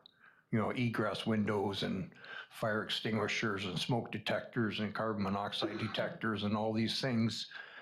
That was more important, you know. So I think that's, I don't want to see it so restrictive that everybody goes underground. And Councillor Barkwell nailed it really good. There's lots of people that have done this for years and have a great clientele built up, and they're not on any platform. They just have return customers coming year after year. So they're not in our matrix of on that map. But it'd be nice to bring everybody into compliance. Thanks. Okay, thank you, Councillor Van Elfen. Councillor Barkwell? Just to clarify, and Councillor Holmes, when you talk about the owner-occupied model of Kelowna, are you thinking like, what was there, so you could rent it out for 4 months short-term, but you only 4 months? And is that what you were thinking about, or? You want me to answer? Yeah. Well, I mean, we could look at that too, but no, I was thinking that the owner has to live on the property. That's what I'm thinking. And I don't think that requires more regulation. I think actually that requires less, because when you have absent owners, getting an absent owner to come into compliance is going to be much more difficult than somebody who's actually living there. So I don't buy that just because it's more restrictive, it's more you can have less regulations it's because it's simple. It's a very simple approach. If you live there, no problem, go for it. If you don't, it's pretty simple. And I mean, I didn't. Okay, so that now I understand that, because I didn't think that model solved anything either. And the Kelowna, you got to ostensibly live there for at least 8 months of the year. But then if you go with what you're suggesting, where you have to actually live there, then every one of them is kind of like a in-law suite or a bed and breakfast, I guess. That's about the only thing that you could have, isn't it? Is that, just to understand what you're thinking? You want me to reply? I think that maybe I'll come back to you two fellows. There are 3 people waiting to weigh in on this, so we'll do that first. Thank you, Madam Mayor. I would like to address one point that Councillor Holmes indicated, and that was in regards to the business, and I think it is a business.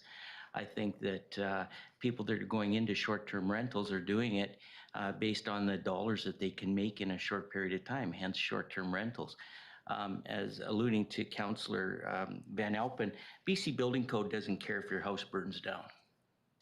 BC Building Code cares that the people that are in that house get out and that the early warning systems are there.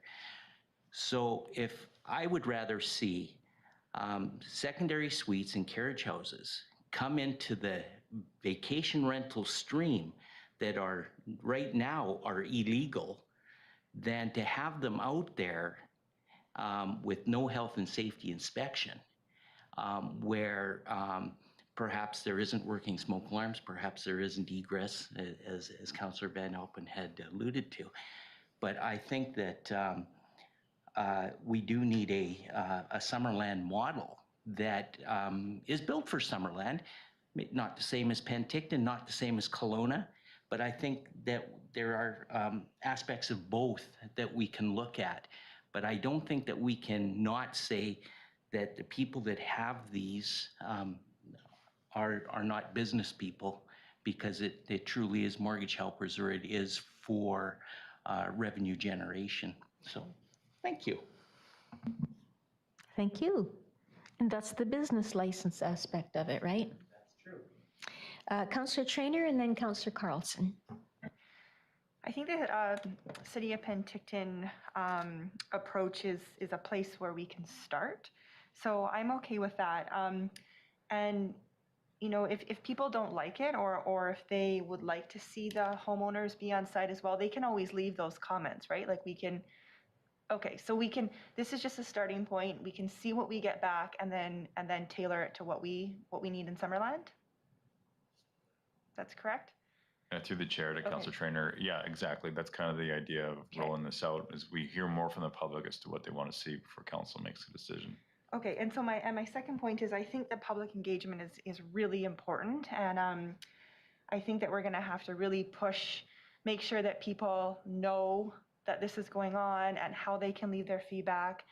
Especially, I mean, down in my neighborhood in Trout Creek, where we do have a lot of these.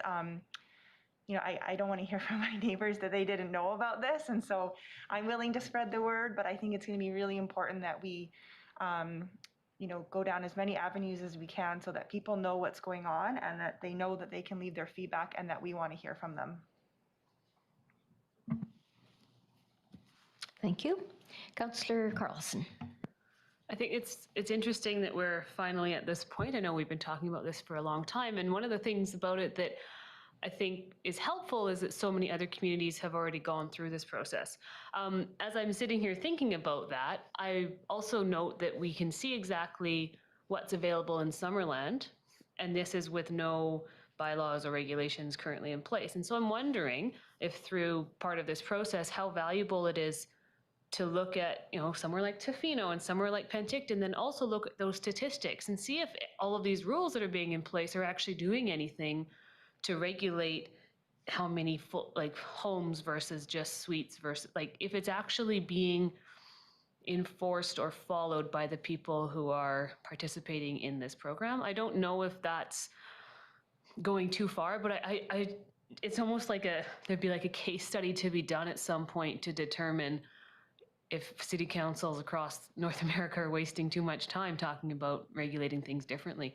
Maybe Richmond has 500 Airbnbs listed on there, even though they say that they're not allowed to have any. So in the long run, we need to just think about what it is we're trying to accomplish, and maybe Councillor Patton's right. Maybe we're trying to make sure that it's done safely. But maybe Councillor Holmes is also right, in that we want to also ensure that people remember that we're in a small community and that you need to know who your neighbors are. So I think focusing on that is more important than focusing too much on exactly how many days of the year and how many people are allowed.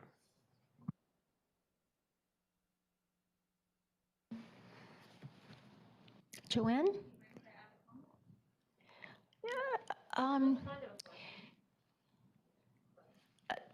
So you're responding to a question?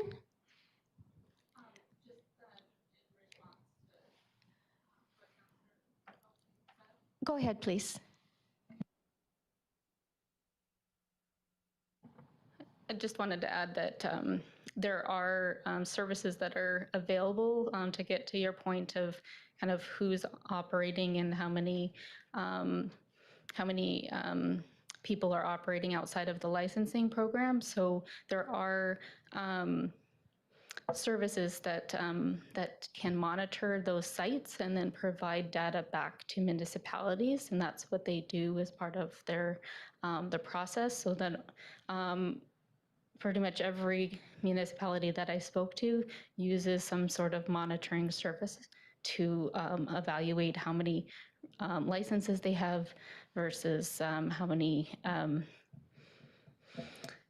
online listings there are, and then automate providing notices when they see properties pop up that are being listed that aren't in their licensing database.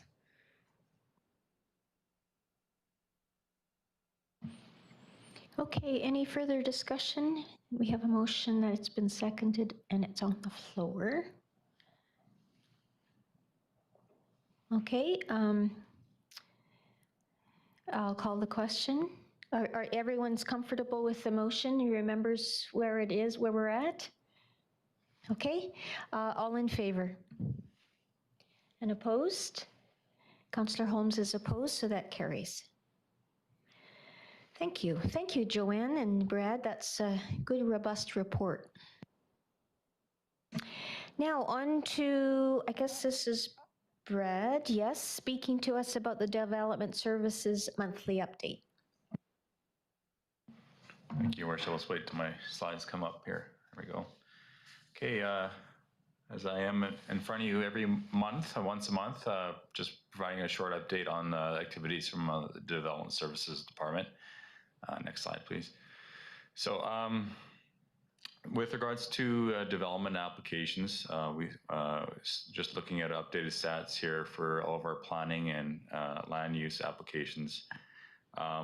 If you compared this to the previous month, it's actually gone down a bit in terms of our total number of planning applications that we're receiving kind of on a monthly basis from April, May, June, and then moving into July. It's kind of slipped down lower, and in terms of a cooling off period, we did have a total of 4 development permits and 3 development variance permits in July submitted, but no new rezonings and no new subdivisions. So you know that does indicate it is slowing down a bit in terms of the planning side of things, but we are still busy with the council's priority projects, such as short-term rentals as an example. I do want to state too, we've recently just completed some activities on Hunters Hill, provided a substantial completion. I believe the CEO mentioned that at the last council meeting in his CEO report for phase 1 subdivision, as well as providing occupancy for the first home to be finally completed there in Hunters Hill. So a couple of positive tidbits there from that development. Next slide. With regards to building permits, it's kind of a similar trend for July as planning applications.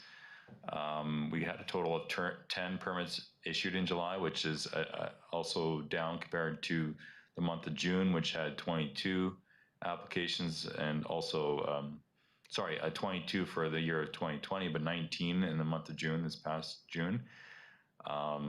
So you can see that both planning and buildings kind of cooled off in July, and just kind of thinking about why that may have occurred, definitely might be related to the COVID-19 restrictions lifting in early July. People were busy getting on their vacationing and interregional travel instead of starting new building and planning projects at home, potentially, as my inducement kind of considered there. But there could be other factors as well driving that recent slowdown.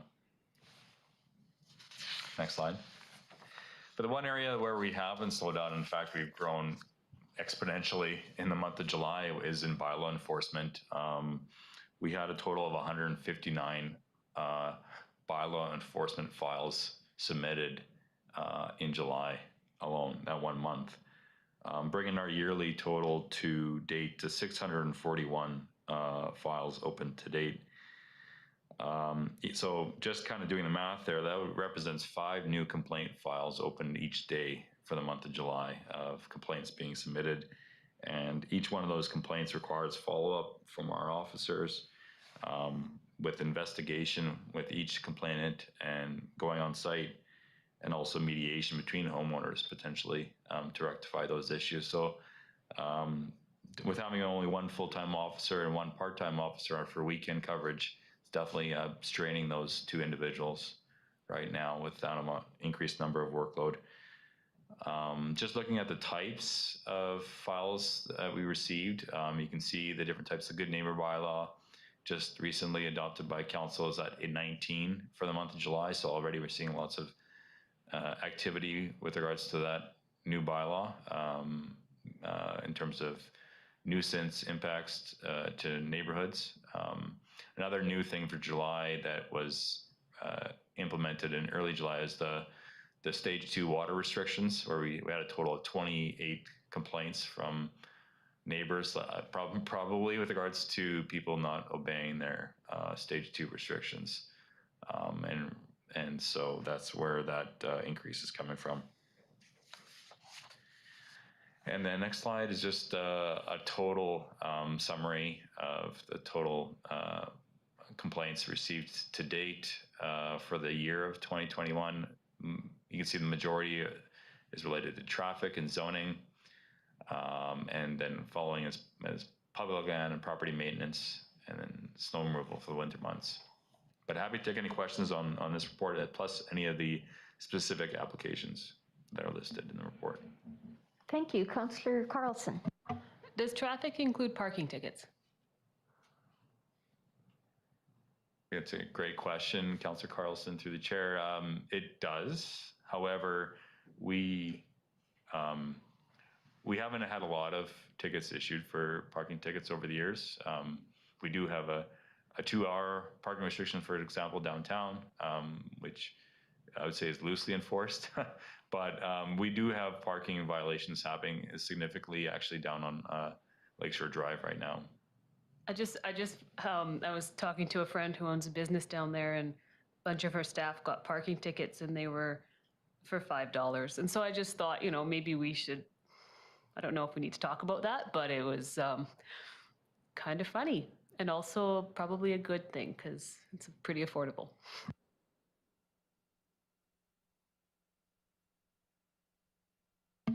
Any other questions on this report? Okay, could I have someone bring forward it for information, to receive for information, please? Thank you, Councillor Patton.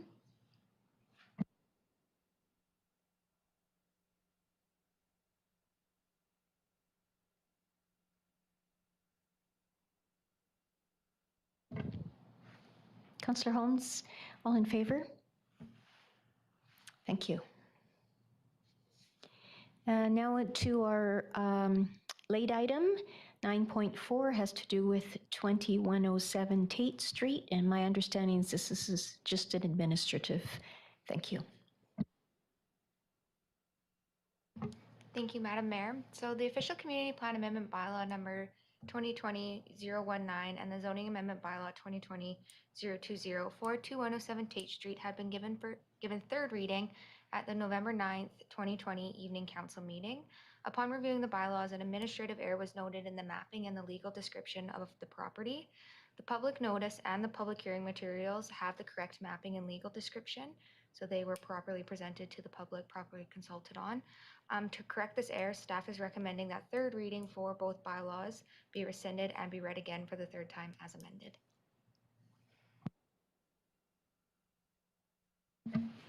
Okay, could someone bring that forward? Thank you, Councillor Holmes. So rescinding and then third reading it again. Sorry, I need a seconder still. Thank you, Councillor Van Elfen.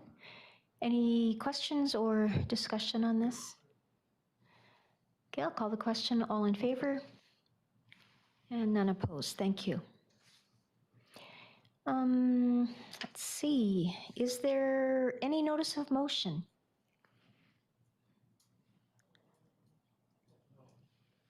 Okay. Was this to do with the correspondence piece? Yeah, so I can bring it forward in correspondence, or? Yes. Yeah. Yeah. Which is right next. Thank you, Councillor Holmes.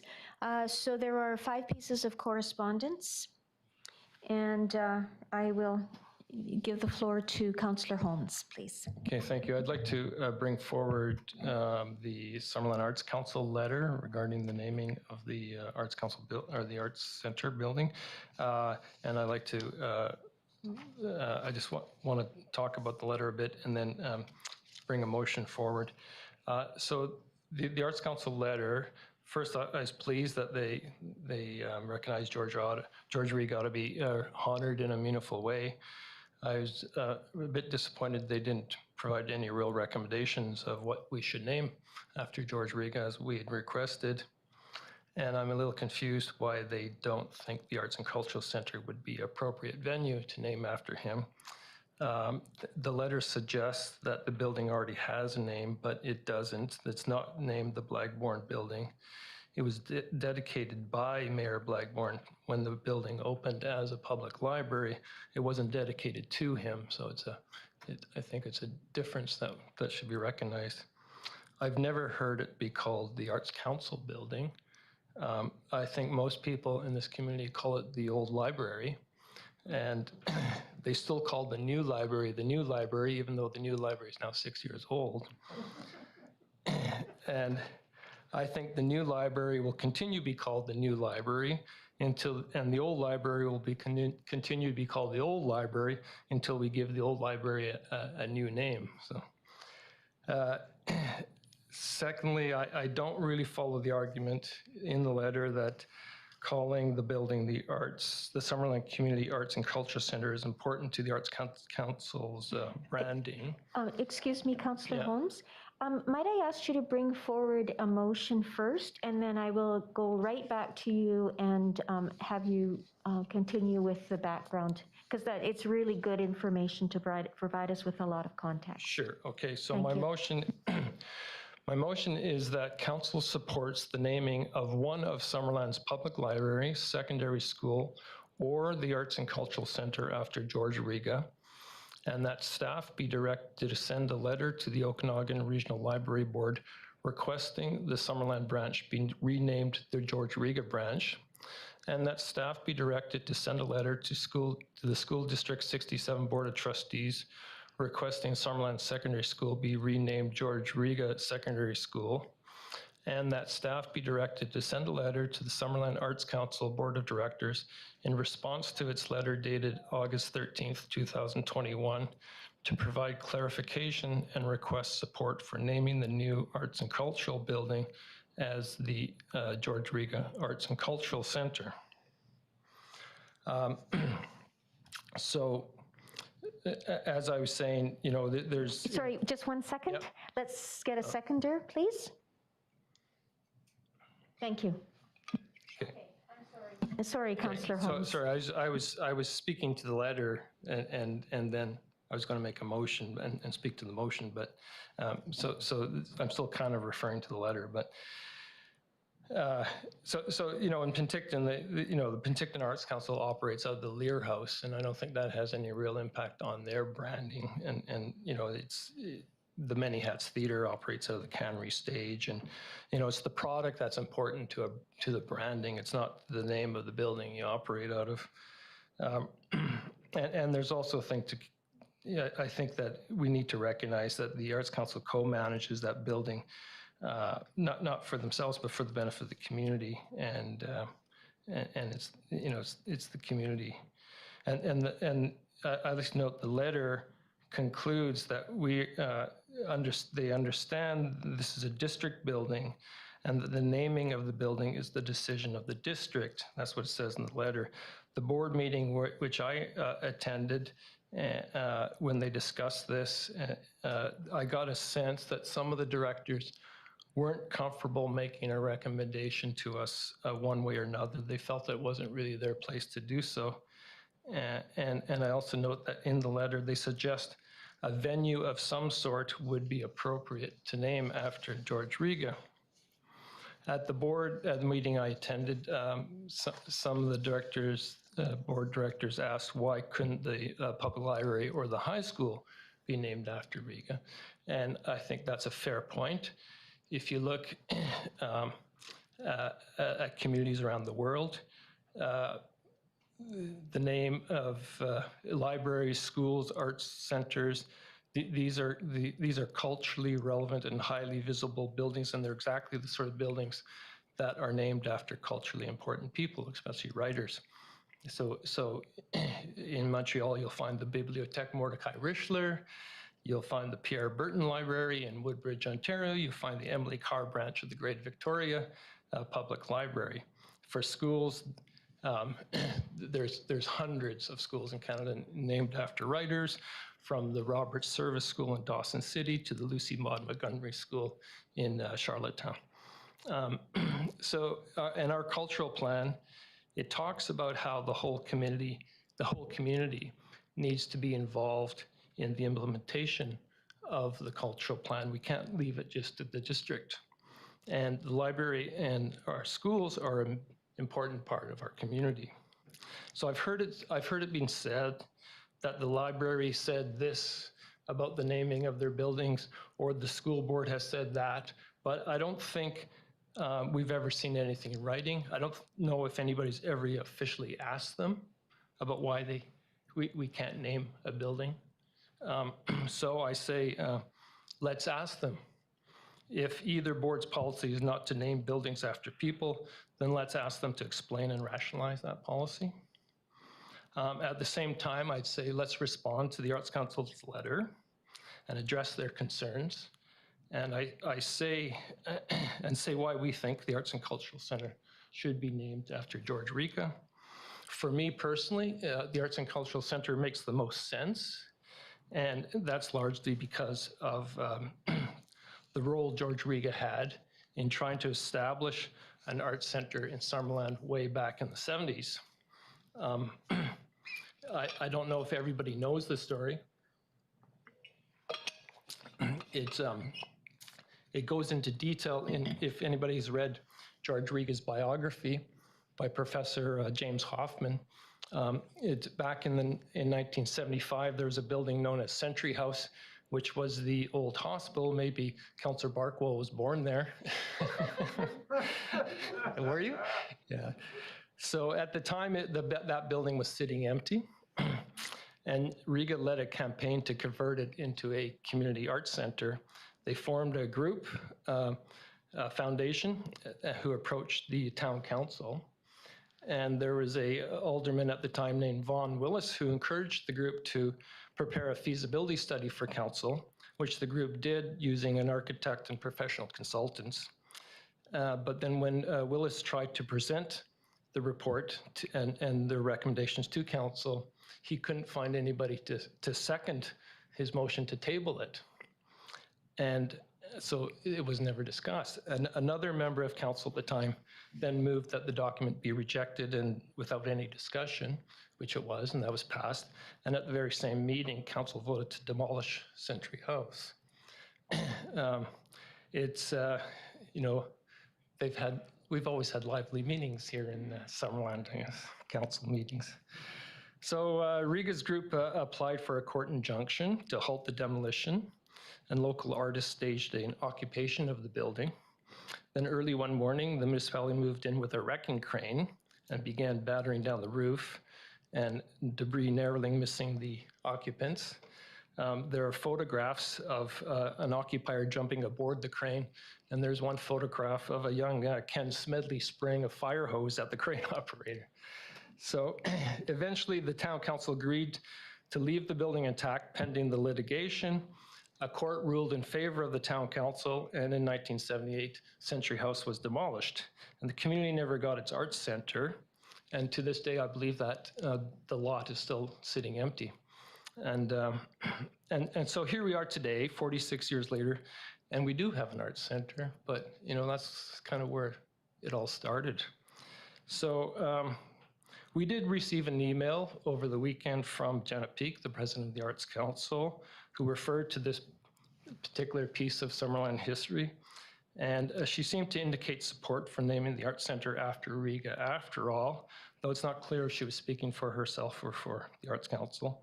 If I could just interject, yeah. I received an email later today after I had spoken to you, and she said those were her personal opinion, not the board. Fair enough. So anyway, I would think all three of these organizations should be falling over themselves to want to name their buildings after such a local person of cultural importance. But so that's for that reason I introduce my motion. Thank you. Thank you. That was a great bit of storytelling. Everyone likes that kind of history. And just to clarify, if I may, my objective isn't to have all three buildings named after him. It's to have one. Right. Councillor Barkwell. That was going to be my question, because it sounded like, you know, you're requesting what the request is really just whether they would consider it or something like that, right? Because we don't want all three then. And if it's a request to do something, then they might do it and we end up that way. So we got to be careful with that letter. And I go along with that. I've never ever heard of it being referred to as the Blagborn building. But that's not to say that somewhere deep in some archive there's some sort of motion, but not in my memory.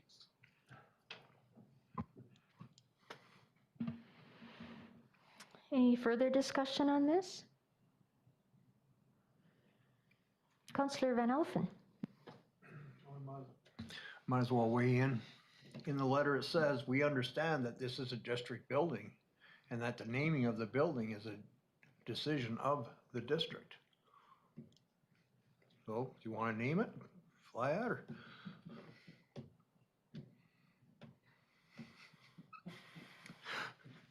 Solve it right now.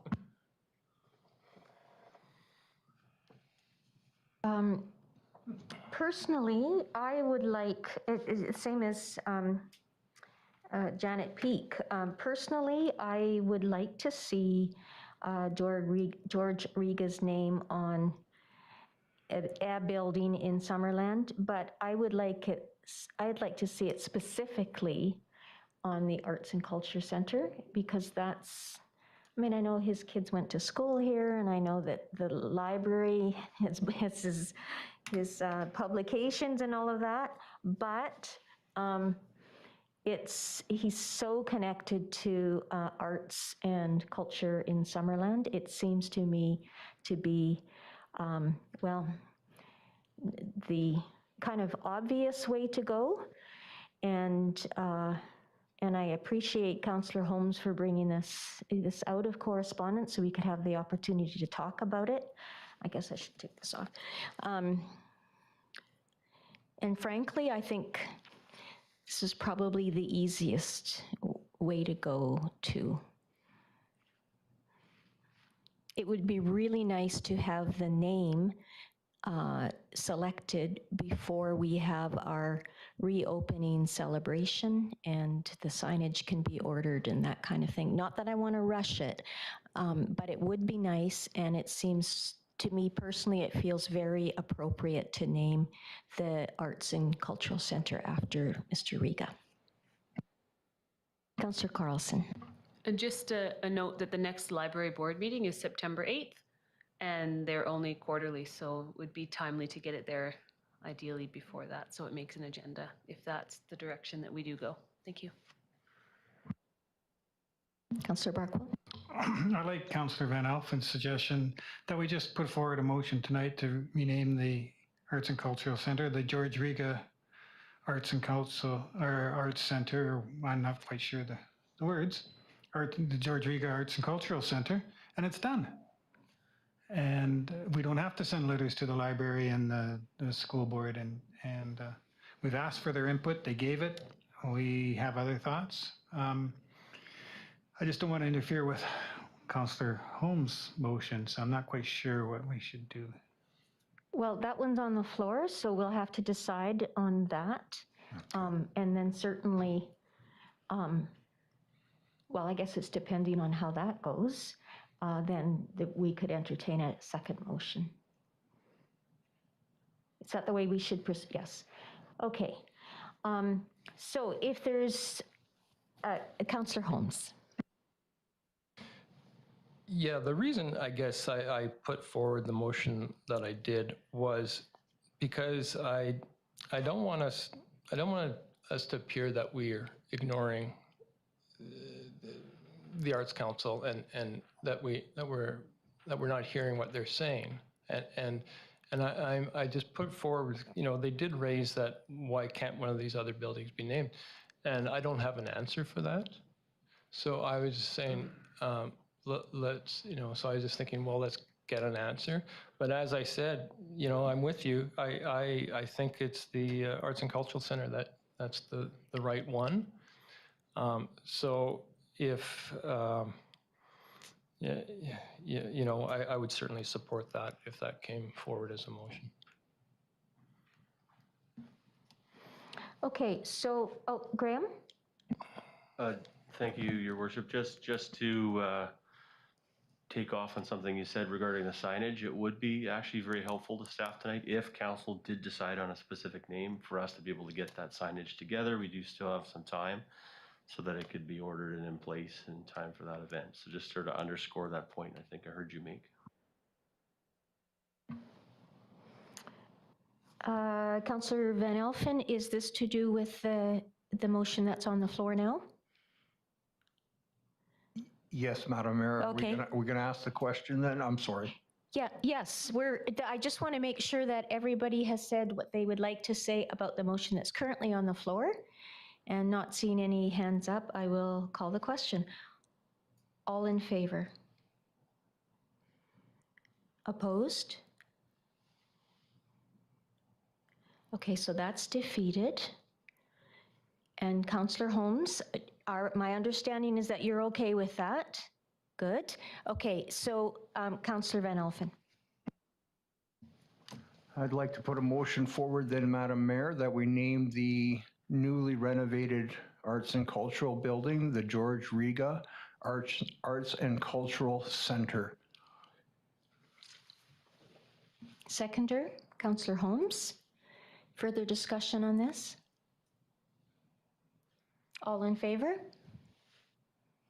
And none opposed. Carried. Thank you, Councillor Holmes.